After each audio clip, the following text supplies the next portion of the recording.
प्यार से विवाह तक का सफर इतना लंबा होगा उन्होंने सोचा न था।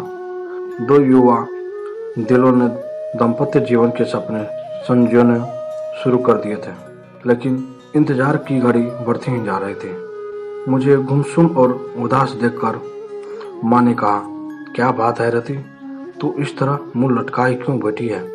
कई दिनों से मनोज का भी कोई फोन नहीं आया। दोनों ने आपस में झगड़ा कर लिया क्या?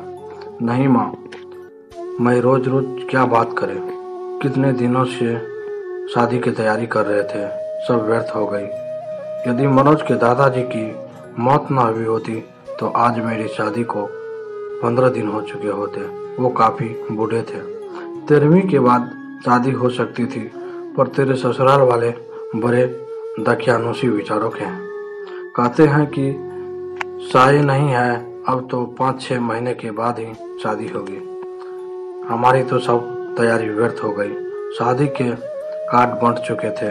फंक्शन हॉल को, केटरर्स को, सजावट करने वालों को और भी कई लोगों को एडवांस पेमेंट कर चुके थे।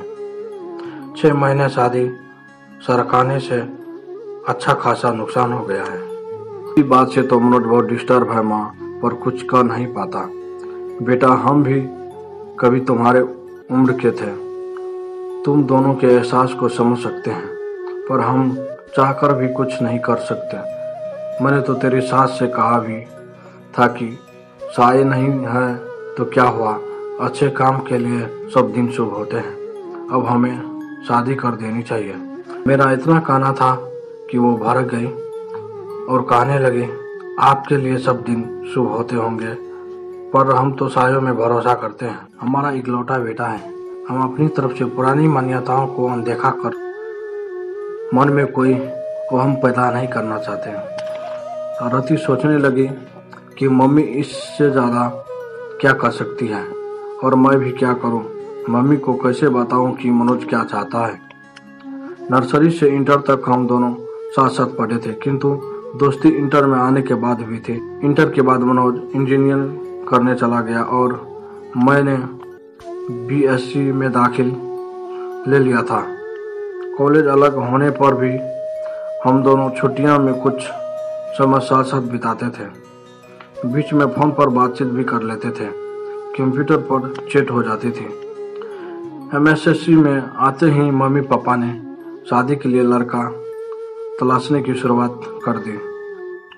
मैंने कहा भी कि मम्मी एमएससी के बाद शादी करना, पर उनका कहना था कि तुम अपनी पढ़ाई जारी रखो, शादी कौन सी अभी हुई जा रही है, अच्छा लड़का मिलने में भी समय लगता है। शादी की चर्चा शुरू होते ही मनोज की छवि मेरी आंखों में तैर गई थी। यूँ हम दोनों एक अच्छे मित्र थे, पर तब तक शादी करने के वादे हम दोनों ने एक दूसरे से नहीं किए थे। साथ मिलकर भविष्य के सपने भी नहीं देखे थे, पर मम्मी द्वारा शादी की चर्चा करने पर मनोज का ख्याल आना, क्या इसे प्यार समझो, क्या मनोज भी यही चाहता है, कैसे जानूं उसके दिल की बात। मुलाकात में मनोज से मम्मी द्वारा शादी की पेशकश के बारे में बताया तो वो बोला, इतनी जल्दी शादी कर लोगी, अभी तो तुम्हें 2 वर्ष एमएससी करने में ही लगेंगे। फिर कुछ सोचते हुए बोला था, सीधे सीधे बताओ, क्या मुझसे शादी करोगी? पर अभी मुझे सेटल होने में कम से कम 2-3 वर्ष लगेंगे।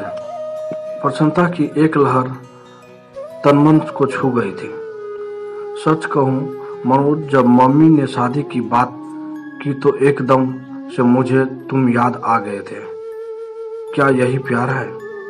मैं समझता हूँ यही प्यार है। देखो, जो बात अब तक नहीं कर सकता था, तुम्हारी शादी की बात उठते ही मेरे मुंह पर आ गई और मैं तुम्हें प्रपोज कर डाला। अब जब हम दोनों एक दूसरे से चाहत का इजहार कर ही चुके हैं, तो फिर इस विषय में गंभीरता से सोचना होगा। सोचना ही नहीं होगा रति, तुम्हें अपने मम्मी पापा को इस शादी के लिए मनाना भी होंगे। क्या तुम्हारे घर वाले मान जाएंगे? देखो, अभी तो मेरा इंजीनियरिंग का अंतिम साल है। मेरी कैट की कोचिंग भी चल रही है, उसकी परीक्षा भी देनी है। वैसे हो सकता है इस साल किसी अच्छी कंपनी में प्लेसमेंट मिल जाए, क्योंकि कॉलेज में बहुत सी कंपनियां आती है और जॉब ऑफर करती है। अच्छा ऑफर मिला तो मैं स्वीकार कर लूँगा, और जैसे ही शादी की चर्चा शुरू होगी मैं तुम्हारे बारे में बता दूंगा। प्यार का अंकुर तो हमारे बीच पनप ही चुका था, और हमारा यह प्यार अब जीवन साथी बनने के सपने भी देखने लगा था। अब इसका जिक्र अपने अपने घर में करना जरूरी हो गया था। मैंने मम्मी को मनोज के बारे में बताया तो वह बोली, वह अपनी जाति का नहीं है, यह कैसे हो सकता है? तेरे पापा तो बिल्कुल नहीं मानेंगे। क्या मनोज के माता पिता तैयार हैं? अभी तो इस बारे में उसके घर वाले कुछ नहीं जानते। फाइनल परीक्षा होने तक मनोज को किसी अच्छी कंपनी में जॉब का ऑफर मिल जाएगा, और रिजल्ट आते ही वह कंपनी ज्वाइन कर लेगा। उसके बाद ही वो अपनी मम्मी पापा से बात करेंगे। क्या ज़रूरी है कि वो मान ही जाएंगे? मम्मी, मुझे पहले आपकी इजाज़त चाहिए।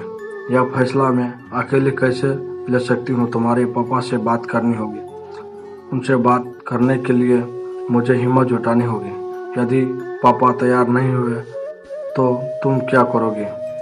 करना क्या है मम्मी, शादी होगी तो आपके आशीर्वाद से ही होगी, वरना नहीं होगी। इधर मेरा एमएससी फाइनल शुरू हुआ, उधर इंजीनियरिंग पूरी होती ही मनोज को एक बड़ी कंपनी में अच्छा स्टार्ट मिल गया था, और यह भी करीब करीब तय हो गया था कि भविष्य में कभी भी कंपनी उसे यूएस भेज सकती है।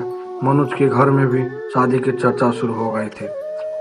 मैंने मम्मी को जैसे तैसे मना ही लिया था, और मम्मी ने पापा को, किंतु मनोज की मम्मी इस विवाह के लिए बिल्कुल तैयार नहीं थी। इस फैसले से मनोज के घर में तूफान उठ खड़ा हुआ था।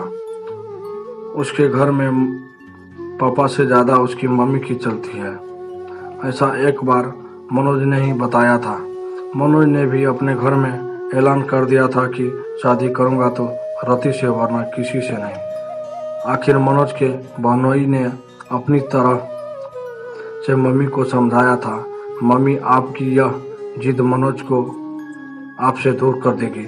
आजकल बच्चों की मानसिक स्थिति का कुछ पता नहीं चलता कि वो कब क्या कर बैठे। आज के ही अखबार में समाचार है कि माता पिता की स्वीकृति न मिलने पर प्रेमी प्रेमिका ने आत्महत्या कर ली। वह दोनों बालिग है। मनोज अच्छा काम कर रहा है।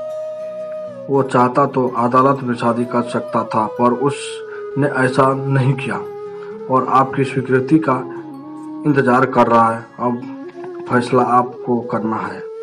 मनोज के पिता ने कहा था, बेटा तुझे तो मनोज की इस शादी से कोई एतराज नहीं है। लड़की पढ़ी लिखी है, सुंदर है, अच्छे परिवार की है, और सबसे बड़ी बात मनोज को पसंद है। बस हमारी जाति की नहीं है तो क्या हुआ, पर तुम्हारी मम्मी को कौन समझाएगा? जब सब तैयार है तो मैं ही उसकी दुश्मन हूँ क्या? मैं ही बुरी क्यों बनूं? मैं भी तैयार हूँ। मम्मी का इरादा फिर बदले। इससे पहले ही मंगनी की रस्म पूरी कर दी गई थी। तय हुआ था कि मेरे एमएससी पूरी होती ही शादी हो जाएगी। मंगनी हुए 1 साल हो चुका था। शादी की तारीख भी तय हो चुका था। मनोज के बाबा की मौत न हुई होती तो हम दोनों अब तक हनीमून मनाकर कुल्लू मनाली शिमला से लौट चुके होते, और 3 महीने बाद मैं भी मनोज के साथ अमेरिका चली जाती। पर अब 6-7 महीने तक साई नहीं है, अतः शादी अब तभी होगी, ऐसा मनोज की मम्मी ने कहा। पर मनोज ने शादी के टलने से खुश नहीं है। इसके लिए अपने घर में उसे खुद ही बात करनी होगी। हाँ, यदि मेरे घर से कोई रुकावट होती तो मैं उसे दूर करने का प्रयास करती, पर मैं क्या करूं? माना कि उसके भी कुछ जज्बात है। 4-5 वर्षों से हम दोस्तों की तरह मिलते रहे, प्रेमियों की तरह साथ साथ भविष्य के सपने भी बुनते रहे, किंतु मनोज को कभी इस तरह कमजोर होते नहीं देखा। यद्यपि उसका बस चलता तो मंगनी के दूसरे दिन ही वो शादी कर लेता, पर मेरा फाइनल साल था, इसलिए वो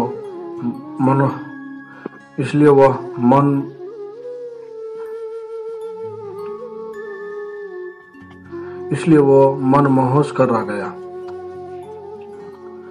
प्रतीक्षा की लंबी घड़ियां हम कभी मिलकर कभी फोन पर बात करके काटते रहे। हम दोनों बेताबी से शादी के दिन इजहार करते रहे। दूरी सहन नहीं होती थी, साथ रहने वो एक हो जाने की इच्छा बदलती होती जाती थी। जैसे जैसे समय बीतता रहा था, सपनों के रंगीन समुंदर में गोते लगाते दिन में मंजिल की तरफ बढ़ते जा रहे थे। शादी के 10 दिन पहले हमने मिलना भी बंद कर दिया था कि अब एक दूसरे को दुल्हन के रूप में ही देखेंगे, पर विवाह के 7 दिन पहले बाबा जी की मौत हमारे सपनों के महल को धराशायी कर दी। बाबा जी की मौत का समाचार मुझे मनोज ने ही दिया था और कहा था बाबा जी को भी अभी ही जाना था हमारे बीच। फिर अंतहीन मरुस्थल का विस्तार है, लगता है अब अकेले ही अमेरिका जाना पड़ेगा। तुमसे मिलना तो मेरी तृष्णा बन गया है। 13वीं के बाद हम दोनों गार्डन में मिले थे। वह बहुत भावुक हो रहा था। रति, तुमसे दूरी अब सहन नहीं होती। मन करता है तुम्हें लेकर अनजान जगह पर उड़ जाऊं, जहां हमारे बीच न समाज हो, न परंपराएं हो, न ये रीति रिवाजें। ध्रुव प्रेमियों के मिलने में समाज के कायदे कानून की इतनी ऊंची बार खड़ी कर रखी है कि उनकी सब्र की सीमा ही समाप्त हो जाए। चलो रति, हम कहीं भाग चले। मैं तुम्हारे निकट सानिध्य चाहता हूँ। इतना बड़ा शहर है, चलो किसी होटल में कुछ घंटे साथ बिताते हैं। जो हाल मनोज का था वही मेरा भी था। एक मन कहता था कि अपनी खींची लक्ष्मण रेखा को अब मिटा दे, किंतु दूसरा मन संस्कारों की पिन चुभो देता कि मैं बिना विवाह यह सब ठीक नहीं। वैसे भी एक बार मनोज की इच्छा पूरी कर दी तो यह चाह फिर बार बार सिर उठाएगी। नहीं, यह ठीक नहीं रति। क्या तुमको मुझ पर विश्वास नहीं है? पति पत्नी तो हमें बनना ही है। मेरा मन आज जीत पर आया है, मैं भटक सकता हूँ। रति, मुझे संभाल लो। गार्डन के एकांत छुटपुटे में उसने बाहों में भरकर बेतहाशा चूमना शुरू कर दिया था। मैंने भी आज उसे छूट दे दी थी ताकि उसका आवेग कुछ शांत हो, किंतु मनोज की गहरी गहरी सांसें और राधिका समा जाने की चाह मुझे भी बहकाए उससे पूर्व में ही उठ खड़ी हुई। अपने आप को संभालो मनोज, यह भी कोई जगह है भागने की। मैं भी कोई पत्थर नहीं इंसान हूँ। कुछ दिनों अपने को और संभालो। इतने दिन से अपने को संभालते ही तो रहा हूँ। जो तुम चाहकर वो हमारी समस्या का समाधान तो नहीं है। अस्थायी समाधान के लिए अब हाथ पैर मारने होंगे। चलो, बहुत जोर से भूख लगी है, एक गर्मा गर्म कॉफी के साथ कुछ खिला दो, फिर इस बारे में कुछ मिलकर सोचते हैं। रेस्टोरेंट में बेड़े को ऑर्डर देने के बाद मैं ही बात शुरू की। मनोज, तुम्हें अब एक ही काम करना है, किसी तरह अपने माता पिता को जल्दी शादी के लिए तैयार करना है, जो बहुत मुश्किल नहीं है। आखिर वे हमारे शुभचिंतक है। तुमने उनसे एक बार भी कहा कि शादी इतने दिन के लिए न टाल कर अभी कर दे? नहीं तो यह नहीं कहा तो अब कह दो। कुछ पुराना छोड़ने और नए को अपनाने में हरे को कुछ हिचक होती है। अपनी इंटरकास्ट मैरिज के लिए आखिर वो तैयार हो गए ना। तुम देखना, बिना संयोग के शादी करने को भी वो जरूर मान जाएंगे। मनोज के चेहरे पर खुशी की एक लहर दौड़ गई। तुम ठीक कर रही हो रति, यह बात मेरे ध्यान में क्यों नहीं आई। खाने के बाद तुम्हें घर पर छोड़ देता हूँ। कोर्ट मैरिज की डेट भी तो पास आ गई, उसे भी आगे नहीं बढ़ने दूंगा। ठीक है, अब मैरिज वाले दिन कोर्ट में ही मिलेंगे। मेरे आज के व्यवहार से डर गई क्या? मैं इस बीच फोन करने की इजाज़त तो है या वह भी नहीं है? चलो फोन करने की इजाज़त दे देते हैं। रजिस्टर के ऑफिस में मैरिज की फॉर्मेलिटी पूरी होने के बाद हम दोनों अपने परिवार के साथ बाहर आए तो मनोज के जीजाजी ने कहा, मनोज अब तुम दोनों की शादी पर कानून की मोहर लग गई है। रति अब तुम्हारी हुई। ये जमाई बाबू, ये इंडिया है, वो तो वीजा के लिए यह सब करना पड़ा है, वरना ऐसे हम शादी नहीं मानते। हमारे घर की बहू तो रति विवाह संस्कार के बाद ही बनेगी, मेरी मम्मी ने कहा। वो तो मजाक की बात थी मम्मी, अब आप लोग घर चले, मैं इन दोनों से पार्टी लेकर ही आऊँगा। होटल में खाने का ऑर्डर देने के बाद मनोज ने अपने जीजाजी से पूछा, जीजाजी मम्मी तक हमारी फरियाद अभी पहुंची या नहीं? साले साहब क्यों चिंता करते हो, हम दोनों हैं न तुम्हारे साथ। अमेरिका आप दोनों साथ ही जाओगे। मैंने अभी बात नहीं की है। मैं आपकी इस कोर्ट मैरिज हो जाने का इंतजार कर रहा था। आगे मम्मी को मनाने की जिम्मेदारी आपकी बहन ने ली है। इससे भी बात नहीं बनी तो फिर मैं कमान संभालूंगा। हाँ भैया, मैं मम्मी को समझाने की पूरी कोशिश करूंगी। हाँ तू कोशिश कर ले, न माने तो मेरा नाम लेकर कह देना आप अब शादी करो या ना करो, भैया भाभी को साथ लेकर ही जाएंगे। वाह भैया, आज तुम सचमुच बड़े हो गए। आफ्टर ऑल अब मैं एक पति पत्नी बन गया हूँ। ओके भैया, अब हम लोग चलेंगे। आप लोगों का क्या प्रोग्राम है? कुछ देर घूम घाम कर पहले रति को उसके घर छोड़ूंगा, फिर अपने घर जाऊंगा। मेरे गले में बाहों डालते हुए मनोज ने शरारत से देखा कि हाँ रति, अब क्या कहती हो? तुम्हारे संस्कार मुझे पति मानने को तैयार है या नहीं?